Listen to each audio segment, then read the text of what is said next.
Yo, what's going on, guys? Dungeon Hunter Tank here, and I have a semi-budget Paleo Frog deck profile.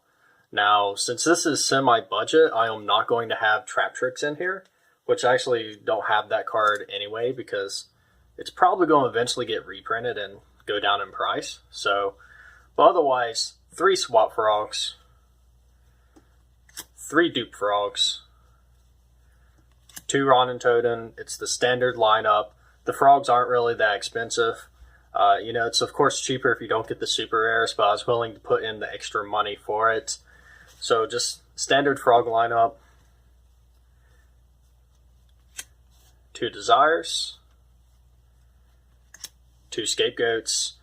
Now, I used to actually run 2 Lilith instead of the 2 Desires, but the thing about it, though, is that Desires is still yet like a really good card, because usually I only ever banish 1 Ronin Totem, which is the card you don't really want to banish, but it usually only happens once, and it's usually not that bad, and Lilith is mainly good in this deck if you have Trap Tricks, so I took it out, but Lilith is still yet a semi-decent option if you want to consider running that, but from my experience, it's much better if you have Trap Tricks.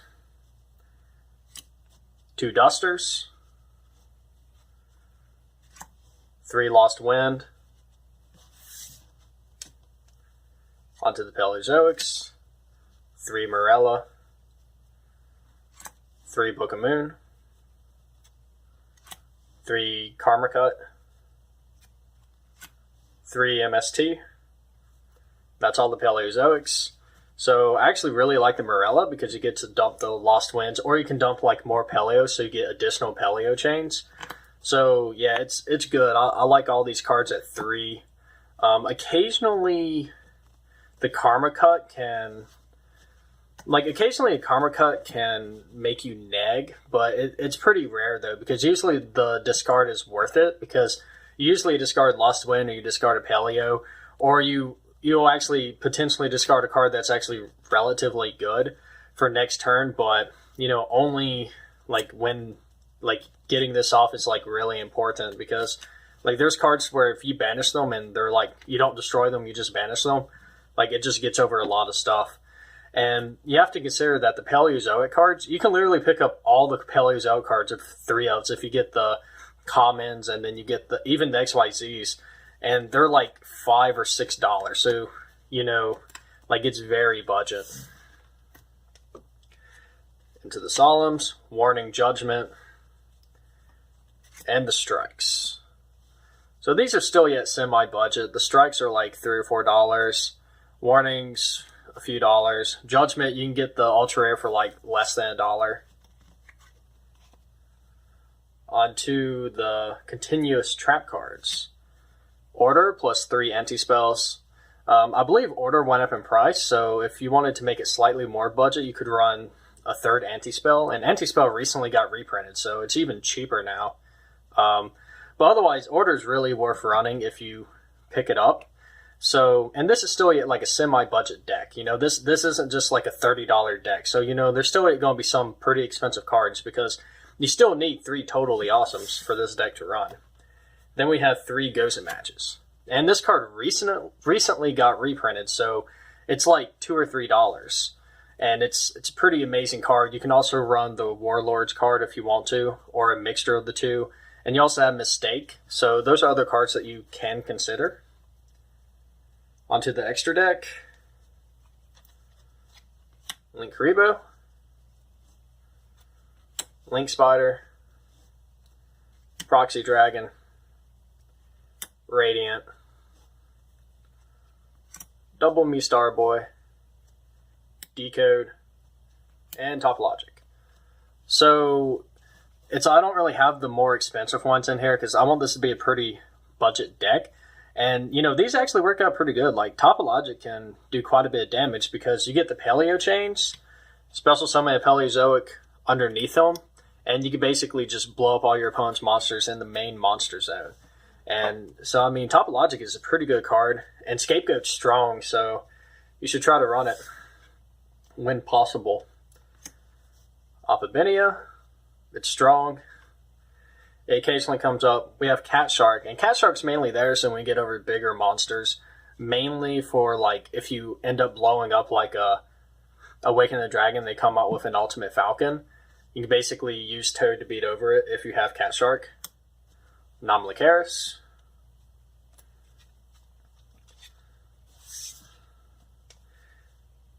And then we have 3 Toadally Awesomes.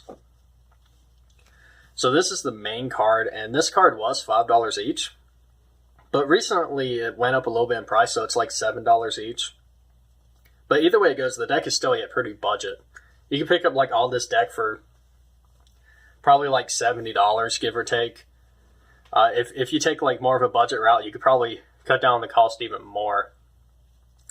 But yeah, otherwise, 3 Toadally Awesomes is a must. Then 1 Ultimate Falcon, because I've Awaken the Dragon in the side deck.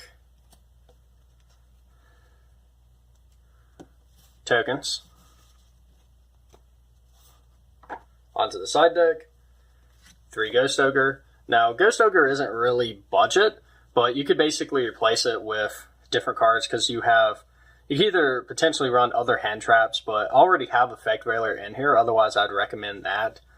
Otherwise, like, some good cards you could potentially use is, you could use, like, the Gamma Cell, because, like, even though Gamma Cell is, like, a little pricey, it's like half the price of this, and you also have, like, the Water Barrier statue, and in a way, the Barrier statue, like, isn't really, like, it's not really seeing any play at all, like, you'd probably think someone's really bad if they play that, but at the same time, there's not many decks that special summon water monsters, so you could potentially bring that out, and it's like if your opponent basically can't respond to the stuff that you have, it's potentially a pretty spicy card that you could run, and the barrier statues are like cheap. Otherwise, we still have like Mind Crush and other cards that you can run instead of this, and you can run like Unending Nightmare. So, there's still yet other options. And we have 3 Effect Veilers. Now, Effect Veiler is just generally good. It's very budget also. We have Dark Hole and Raigeki. So I believe Raigeki's at like one of the lowest prices right now. So, like, it's not exactly budget, but it's probably a good time to actually pick it up since it usually always ends up going up to like $20, $25. And I believe it's like 10 or 15 right now. It might have spiked up. I haven't checked in a while. Otherwise, it's like there's still other more budget cards that you can replace it with. You could potentially side in like a 3rd Dark Bribe or something like that. You could also side in, the Warlords card so you have more Floodgates. So there's still other options. Then we have 3 Awaken the Dragon. Awaken the Dragon is like a pretty spicy budget card. So, you said it, they blow it up with Twin Twisters, you get an Ultimate Falcon, you get a Toad, whatever you want. So, Awaken the Dragon's pretty good, man, and also it's budget. Like, even though it occasionally gets brought out, it still stays around like $1. It still stays around like $1 or $2, so, it stays in the budget range. 1 Duster, Anti-Spell, 3 Dark Bribe. Well, not 3 Dark Bribe, but 2 Dark Bribe. And yeah, guys, so that's the entire deck. And, if you think there's any ways you can actually make it better, because I want this to be more of like a budget deck profile, because I'm typically like a budget player for the most part, because I try not to buy like all the expensive cards, because they usually end up getting reprinted or end up getting banned anyway. So I try to stay a little bit more budget with the deck profiles that I actually use in real life. And Paleozoic Frogs are they're probably the best, like, semi-budget deck that you can run, or at least one of the best, because, I mean, like, it's pretty affordable, man. Like, it's affordable. Like, the cards aren't really that expensive, and the deck is, like, really good and effective. And there's so many trap cards that you can run, and so many of the trap cards are, like, commons. Like, you can pick up the commons also. And it just makes it where you can make a really cheap deck and you can have a lot of side options. Something else to consider is, I can't remember what it's called, but there's like the trap card where you pay 2,000 life points and it banishes monster whenever your opponent normal or special summons like a light or a dark monster, you can banish it. So that can get over Denko Sekka. And, you know, Dark Bribes for, like, the red reboots also, and Evenly Matched. But Evenly Matched usually isn't too big of a problem because you have Toad. Because Toad basically, like, negates everything pretty much. So, but yeah, guys, you know, that's the deck profile. Let me know what you think. It's pretty budget. So, it's like, that's always a good thing, man. So, it's fun as hell to play also. Totally Awesome might end up going up in price in the future, so if you want to build this, I would probably try to pick it up now.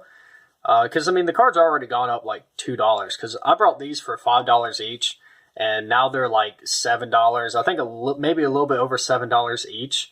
And I could easily see the price going up in the future. Like, I could easily see this being like a $10 card in the future. I mean, it's one of the like better decks, to be honest. But at the same time, it could also go down, so that's a call that you have to make for yourself. Otherwise, Dungeon Runner Tank, signing out.